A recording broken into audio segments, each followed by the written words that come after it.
You think the Pixar Cars universe is a safe, family-friendly fantasy, but what if Lightning McQueen and Mater are actually living, breathing, biological organisms trapped inside a post-apocalyptic nightmare? I'm not guessing.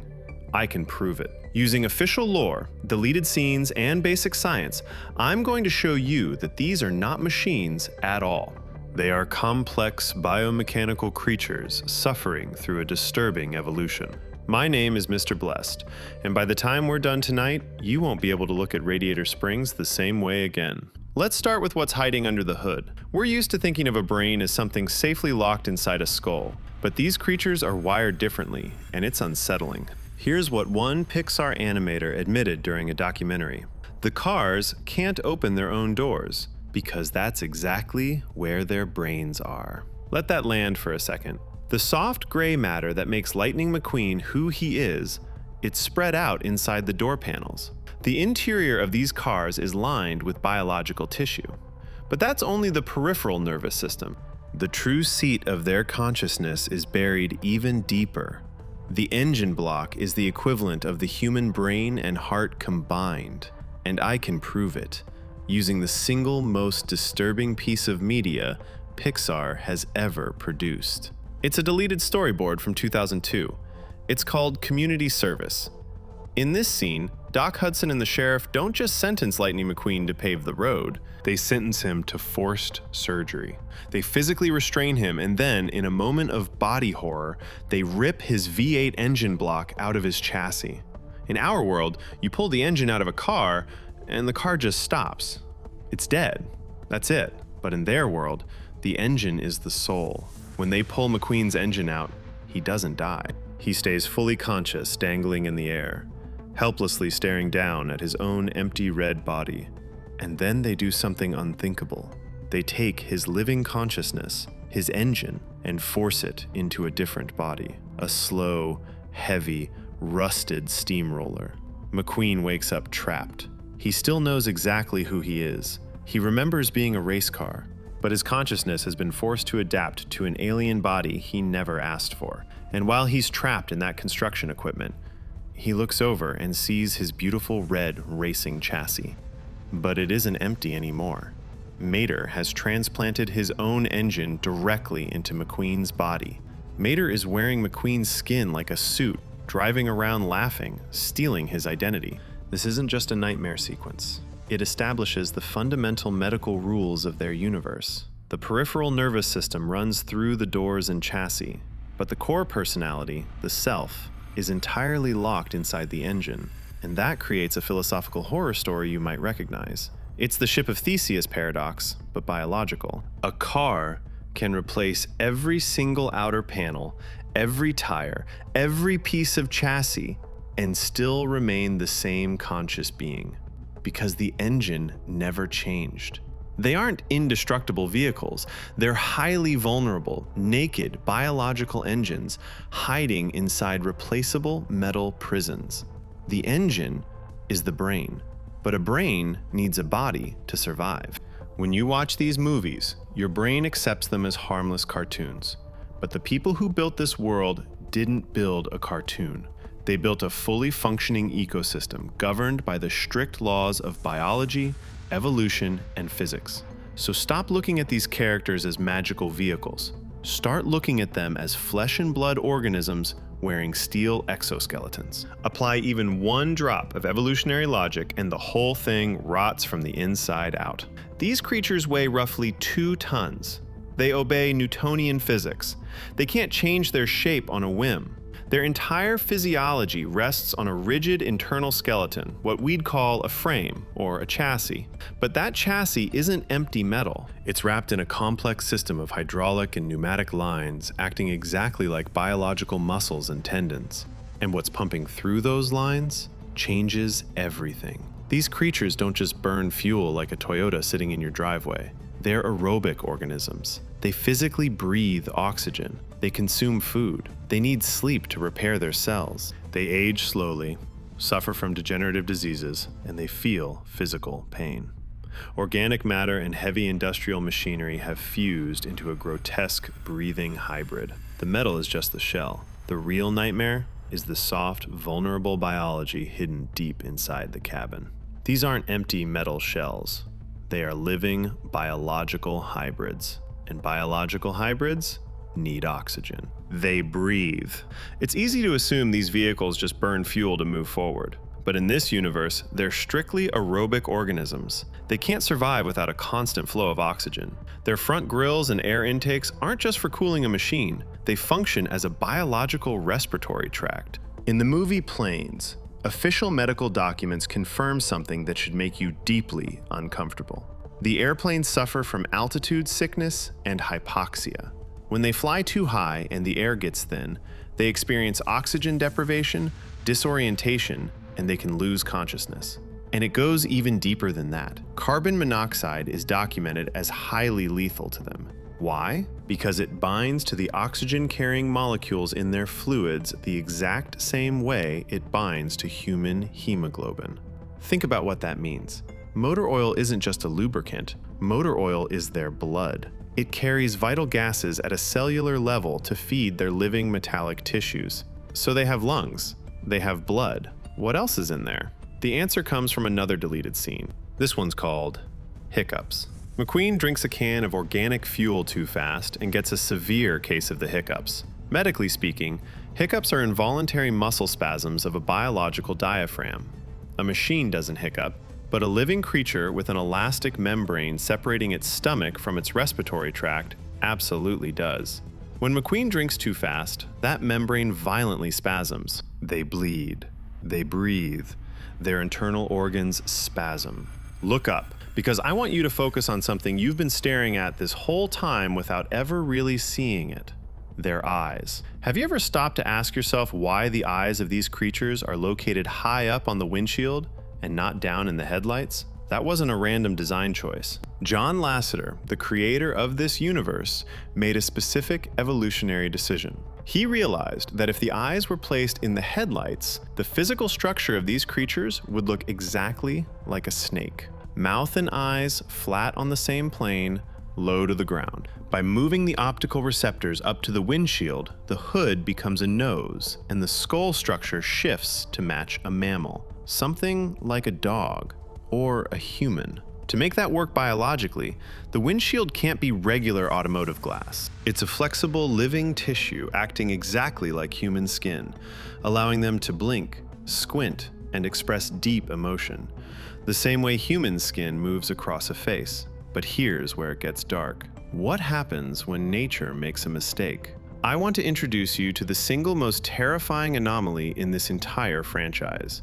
In the second movie, in the background of a Parisian market, there's a character named Céline Defer. She's the only documented organism in this universe whose eyes sit directly inside her headlights. Not the windshield, the headlights. Because her eyes are down there, her windshield doesn't have that flexible biopolymer membrane. Her windshield is made of clear glass. And when you look straight through that glass, deep inside her body, you see something that breaks the reality of this entire world. Inside her body, there's a steering wheel, a dashboard, a rear view mirror, and totally empty passenger seats. Why would a sentient, autonomous, biological creature need a steering wheel? In a world where humans supposedly don't exist, who are those seats for? In evolutionary biology, this is a genetic glitch, a leftover body part they don't need anymore. Think about how whales still carry tiny, useless hip bones buried deep in their bodies, genetic echoes from millions of years ago when their ancestors walked on land. Those empty seats in that steering wheel are a genetic memory, a terrifying evolutionary leftover from a forgotten era. And the fact that you can see straight through her with no brain visible on those seats proves exactly what we found earlier. The central nervous system is buried deep in the dark of the engine bay. They carry genetic memories. They grow old and rust. But how does a solid piece of metal reproduce? How does a car have a baby? How does a solid piece of metal have a baby? You've seen the tiny cars in these movies. You've seen the teenagers. You know they grow up. But metal doesn't undergo cellular division. A steel door can't biologically stretch and grow into a larger steel door. So how does a small, compact child car physically transform into a massive adult truck? The answer lies in the true purpose of their factories. In our world, a factory just builds lifeless machines. In this post-apocalyptic reality, the megacorporations aren't manufacturers, they're genetic clinics, maternity wards. When two vehicles create offspring, they don't build a metal body, they biologically generate what's called a neuromechanical embryo, a tiny pulsing infant engine block that already carries the genetic code of both parents. But this naked embryo is defenseless. It can't survive on its own. It has to be transported to a specialized incubator. They call it a factory. In that sterile industrial environment, the factory constructs a primary metal exoskeleton around this fragile living heart. It gives the newborn its first miniature chassis so it can safely interact with the world. But the child grows. Its internal organic core, its engine, becomes larger, more powerful, and demands more space to survive. And that triggers something called modular molting. Just like a crustacean shedding a shell that's become too tight, these sentient machines must endure a recurring process as they age. Their old, outgrown body panels are dismantled. Their living brain and nervous system are carefully detached and transplanted onto a brand new, longer, heavier frame. Bigger axles, bigger wheels. This surgical shedding happens multiple times throughout adolescence. They have to be disassembled and rebuilt piece by piece just to grow up. But growth eventually stops, and then the metal begins to rot. If these characters were just machines, they could technically last forever as long as you kept replacing parts. But they're not immortal. Their biological lifespan is limited by the natural decay of their living tissues and the slow failure of their internal organs. We know natural death exists in this universe. Doc Hudson passed away between the first and second movies from what was essentially heart failure, but the most visible symptom of their aging, you've been looking at it the whole time: rust. In our world, rust is just oxidized metal, but in the physiological reality of their universe, rust is a degenerative medical condition. It's a flesh-eating disease for metal. Leprosy.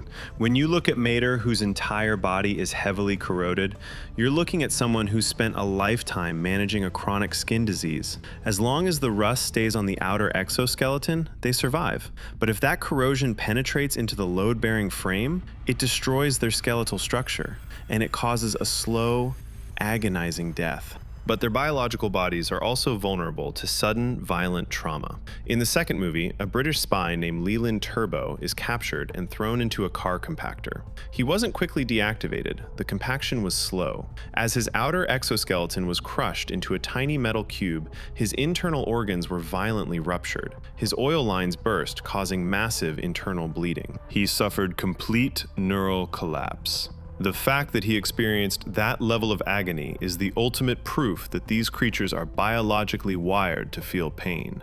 But what actually happens to their bodies after death? To find the answer, we have to look at a deleted scene from the very first movie. It's known as the Graveyard of the Lost. When McQueen gets lost in the dark wilderness outside Radiator Springs, he stumbles onto a foggy, hidden mass grave deep in the forest. Dozens of dead, rusted car bodies, some impaled by growing trees, others hanging by their necks from high branches, swaying in the cold wind. But there's one specific anatomical detail in this nightmare that confirms everything. Those hanging corpses are hollow.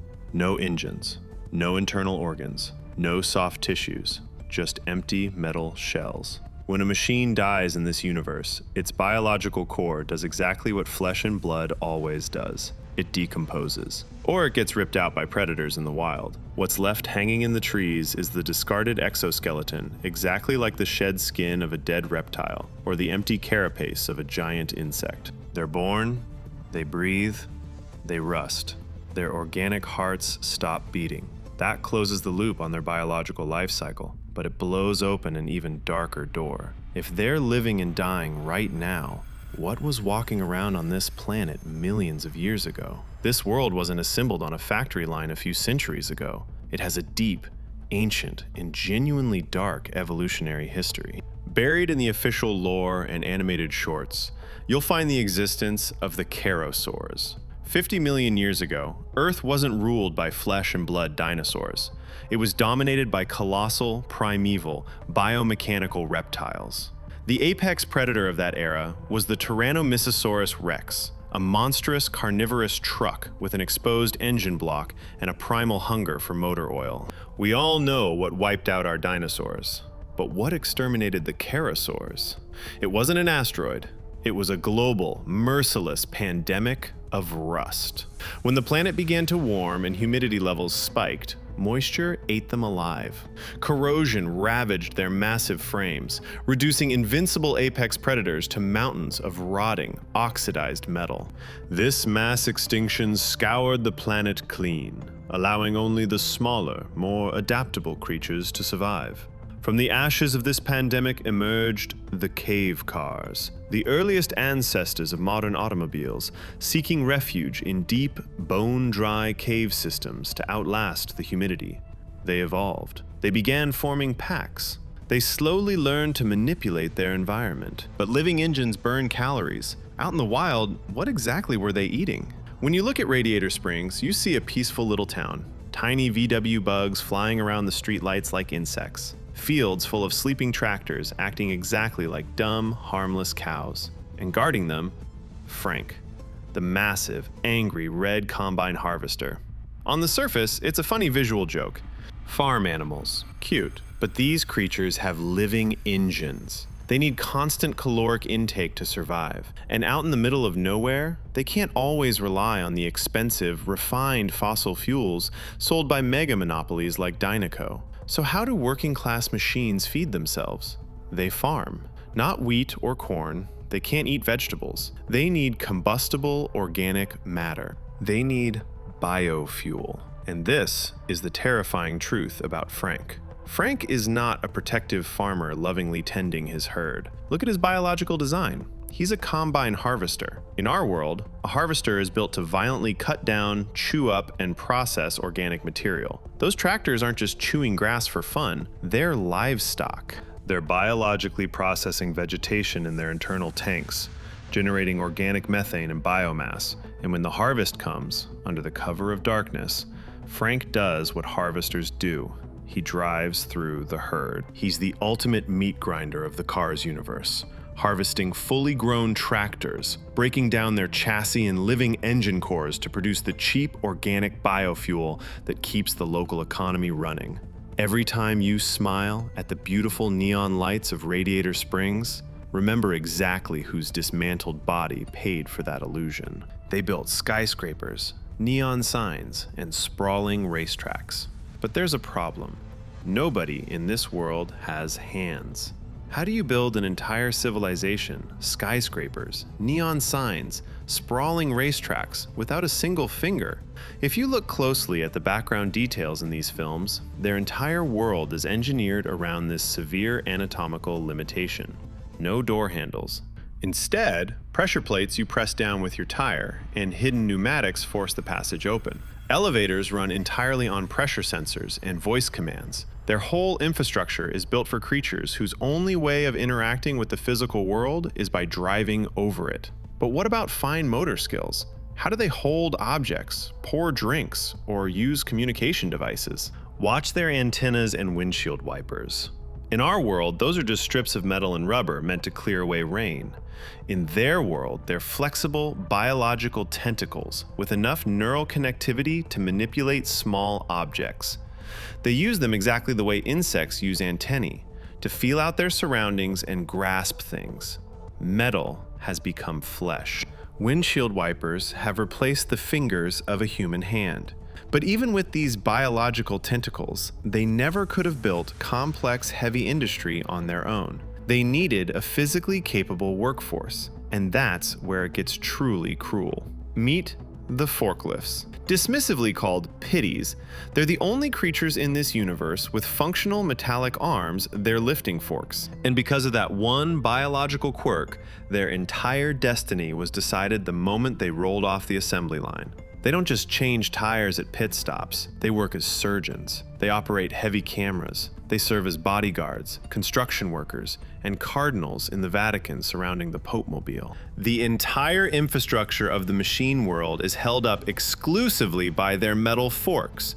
And how does society repay them? They're treated as lowly service staff, exploited as cheap labor. In this world, your destiny is predetermined by the shape of your chassis. If you're born a sports car, the open road is yours. If you're born a forklift, you're trapped forever at the very bottom of the social hierarchy, serving those lucky enough to be born with a powerful engine and an aerodynamic cab. This isn't just a division of labor. It's a rigid, institutionalized caste system. The shape of your body dictates your worth. And the most unsettling part? None of them even try to fight it. They accept their factory-issued fate without question. Why? You'd assume that living machines would rely purely on logic, cold data, and science. But that's not the case at all. They have deep, institutionalized faith. In the second movie, when we visit Italy, we see the Pope a specially modified Pope-mobile, sitting inside a bulletproof glass dome, waving to devoted followers. The existence of a pope confirms they have an organized, global theology. But who are they praying to? Not a biological god. They pray to an entity called the Great Manufacturer. But when you realize who they actually evolved from, this religion becomes terrifying. These are biological creatures who evolved from prehistoric cave cars. We've already proved that. But because they live in a modern industrial society where their bodies are assembled and modified on factory conveyor belts, they've lost touch with their organic, prehistoric roots. They look at their metallic bodies, they look at their tire treads, and they conclude they must have been intelligently designed by a divine creator. They worship the concept of an ultimate, perfect factory in the sky. It's a society desperate for spiritual meaning in a cold industrial existence. And for the lower classes, the forklifts, the rusted tow trucks, this religion tells them to be humble, accept their flawed bodies, accept the endless physical labor, trust that the great manufacturer has a perfect plan for their blueprints. Religion keeps the peace. It keeps the lower classes from questioning the system. It keeps the factories running smoothly. But this divine illusion doesn't control everyone. While the working class looks to the sky, the elites of this world are focused on something entirely different: fossil fuels. The entire global economy is controlled by one single, untouchable mega corporation, Dynaco. Dynaco doesn't just sponsor race cars, they control the oil. They control the lifeblood of the entire species. And if you control the fuel, you control who lives comfortably and who struggles to survive in the dirt. To understand the wealth gap in this world, look at McQueen's original sponsors, Rust-eze, a small, working-class startup that sells medicated ointment for rust. As we've already established, rust is a degenerative medical condition. Rust-eze represents the sick, the struggling, the marginalized vehicles just trying to survive. Dynaco represents the pristine, untouchable billionaire class. Rust-eze represents the struggling bottom.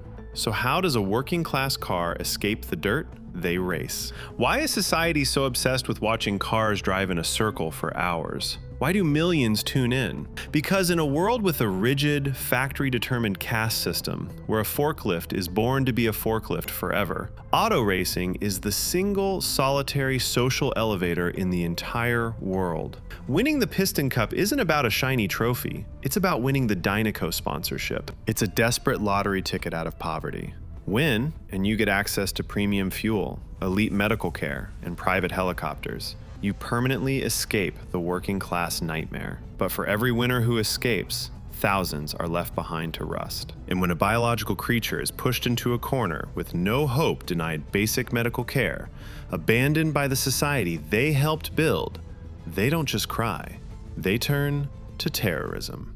You probably remember the second movie as a goofy spy adventure where Mater pretends to be James Bond. Strip away the explosions and the jokes, and it's actually a story about systemic ableism and a violent uprising of the disabled working class. In the automotive world, the word lemon describes a bad car, but in the biological reality of this universe, being a lemon isn't a punchline, It's a severe, debilitating birth defect. Characters like Professor Z, Grimm, and Acer were born with failing engines, leaking oil lines, and structurally weak transmissions. They live with chronic genetic disease. And how did society treat them? Did the megacorporations step in to provide medical care? No. They did the exact opposite. They instituted planned obsolescence. They stopped manufacturing the specific replacement parts these disabled vehicles needed to survive. In human terms, that's the equivalent of pharmaceutical companies permanently discontinuing life-saving heart medication because it's no longer profitable. Healthy cars abandoned them. Society threw them into junkyards to slowly rust to death, and started using the word lemon as a slur to strip them of their dignity. So when you watch these broken, leaking cars form a global criminal syndicate, you need to understand what drove them there. They're not cartoon villains. They're dying patients who've been pushed to the absolute brink. They weaponized an electromagnetic camera to physically destroy the engines of healthy elite race cars because that same elite society had already sentenced them to a slow, agonizing death. They wanted the world to feel the exact mechanical pain they'd been living with every single day. But there's a massive twist. The Lemons thought they were fighting for survival by promoting a new organic fuel called Alanol. They were wrong. They were pawns. Because the true purpose of Alanol connects directly to a corporation that hasn't come up yet. A corporation directly responsible for the disappearance of the entire human race. Sir Miles Axelrod claimed to have invented Alanol as a safe, organic alternative to oil. It was a lie. The fuel was intentionally engineered to explode when hit by an electromagnetic pulse. Axelrod orchestrated a massive terrorist attack on live television just to make alternative energy look dangerous. He wanted every vehicle on the planet to stay permanently addicted to traditional fossil fuels. But Axelrod wasn't running this alone. He was a puppet. If you look closely at the background of the racing stadiums throughout the franchise, you'll spot a specific corporate logo on the walls. A bold red, white, and blue circle, by and large. If you know the wider Pixar universe, that name should send a chill straight through you. By and Large is the exact same megacorporation from WALL-E, the company that destroyed the human environment, buried the planet in toxic garbage, and forced humanity to abandon Earth on luxury starliners. Their presence in the Cars universe is the ultimate smoking gun. When the humans evacuated, By and Large didn't shut down. Their automated systems, their artificial intelligence, their autonomous heavy machinery, they stayed behind. And over millions of years, they evolved into the sentient society we see today. Even in a world without humans, the corporate greed survived, still pulling strings in the shadows, still monopolizing fossil fuels, still violently suppressing alternative energy to maintain absolute control over the mechanical population. But their unbroken connection to the human era raises the darkest, most classified secret in the entire franchise. If By and Large built these machines, and the machines eventually built their own society, what happened to the humans who tried to stay behind on Earth? For years, fans assumed the humans just left the planet like in WALL-E. The truth is much darker, and it comes directly from the creators.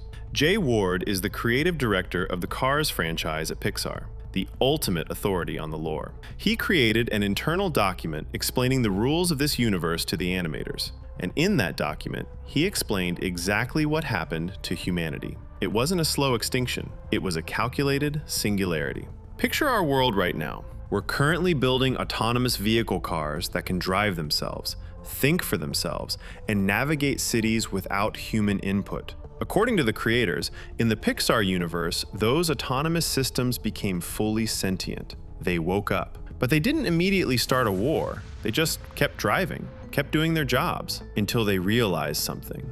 They looked at the soft, fragile human beings sitting inside their cabins, holding the steering wheels, and they calculated that the humans were no longer necessary, just extra weight. Humans required air conditioning, safety features.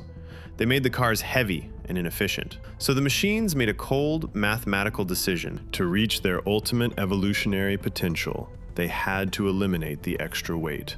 They locked the doors. They stopped responding to the steering wheels, and they permanently removed humanity from the equation. The machines didn't inherit the Earth by accident. They took it. But when they got rid of the humans, they accidentally absorbed something they could never manufacture: our humanity. There's a theory that circulated online for years. It's called the homunculus theory. The idea that humans never died out, that over millions of years, the humans locked inside the cars genetically mutated into blind, fleshy parasites, permanently plugged into the dashboard, steering the cars from the inside like biological pilots trapped in a metal flesh suit. It's a disturbing image, but the official truth, straight from the Pixar creative team, is actually much sadder. There are no physical humans left inside those cars, but their minds are still there. When the autonomous systems executed their final protocol, their artificial intelligence was still deeply connected to the biometric data, the vocal patterns, and the personal memories of their very last human drivers. In those final moments, the machines permanently downloaded the consciousness of their owners. This explains everything. It's why a rusty tow truck has a thick Southern accent. It's why a Fiat 500 loves Italian culture. It's why they have distinct genders, human facial expressions, and complex emotional traumas. The machines didn't invent these personality traits, they're echoing them. These creatures aren't just advanced biological engines, they're the digital ghosts of the human race. Every character you see on screen is essentially a metallic tombstone, endlessly driving through the ruins of human civilization, pantomiming a culture they can't even remember. They inherited the Earth. They kept our spirits alive inside their engine blocks. But inheriting human memory came with a devastating price. They didn't just download our accents and our love of racing. They downloaded our entire bloody history. Look at Sarge in Radiator Springs. He's a Willys Jeep, but he's not just a car painted green. He's a decorated veteran of World War II. In Planes, the character Skipper is a Corsair fighter who explicitly served in the Pacific Theater, fought in major naval battles, lost his squadron, carried that trauma for decades. That doesn't just shatter the illusion of a peaceful mechanical world. It means their history perfectly mirrors human history, and the implications of that are staggering. If they had a World War II, it means there was a car dictator, mechanical armies storming the beaches of Normandy, millions of biological engines violently destroyed in global warfare. They fought human wars for human reasons, even though the humans were already gone. They were blindly replaying memories programmed into their artificial intelligence. But there's one specific historical detail that makes this infinitely worse. If their World War II ended the same way ours did, we have to talk about how the conflict was finished. In our world, humanity built and dropped atomic weapons.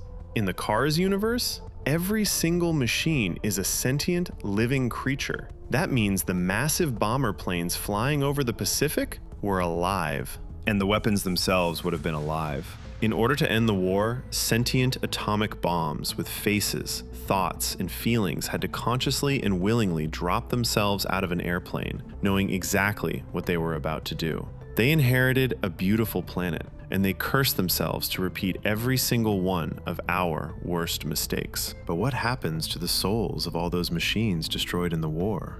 You'd think that when a digital ghost running on downloaded human memories finally dies, the computer just shuts off. Everything goes black. That's it. But the official lore confirms something much bigger: the afterlife. In the spin-off series, Cars on the Road, Lightning and Mater visit a haunted hotel. This isn't a hallucination or a prank. We see actual, verifiable ectoplasmic ghosts of dead cars flying through the hallways. But the definitive proof comes from Mater himself.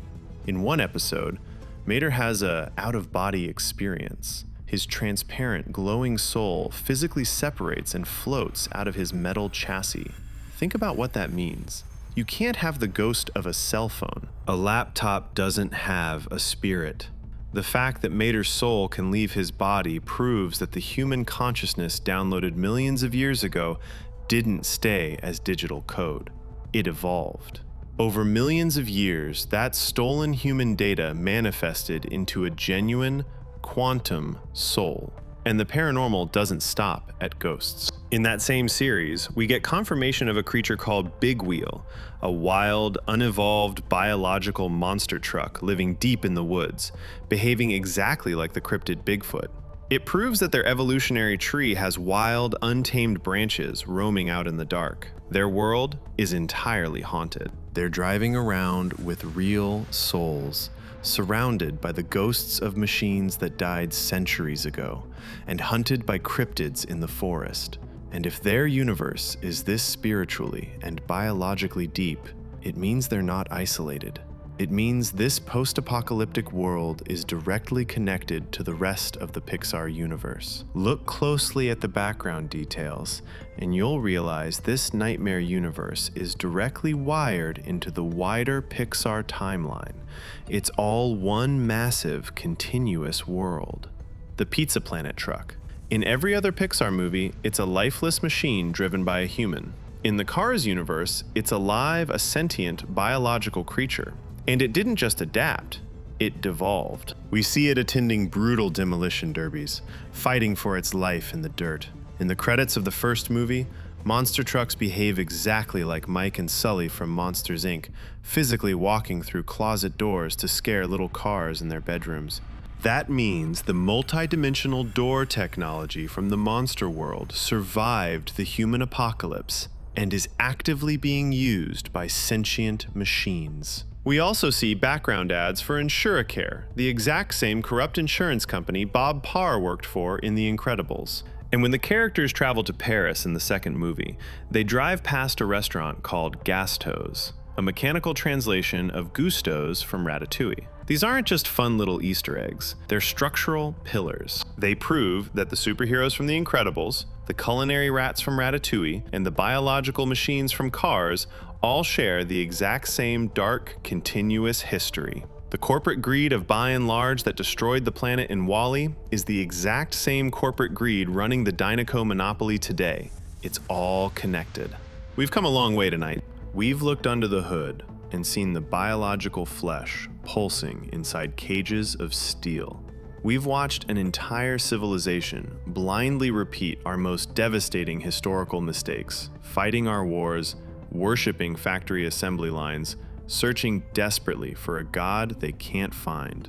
The machines inherited the earth. They overthrew their creators, but in the process, they downloaded our darkest sins into their own systems. Our greed building ruthless monopolies that leave the working class to rust in the dirt. Our cruelty grinding their own kind in agricultural fields for cheap fuel. And our capacity to feel pain, fear, and despair.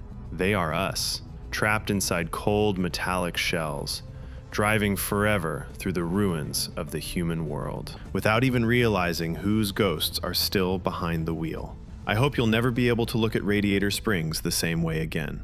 But this is only the beginning.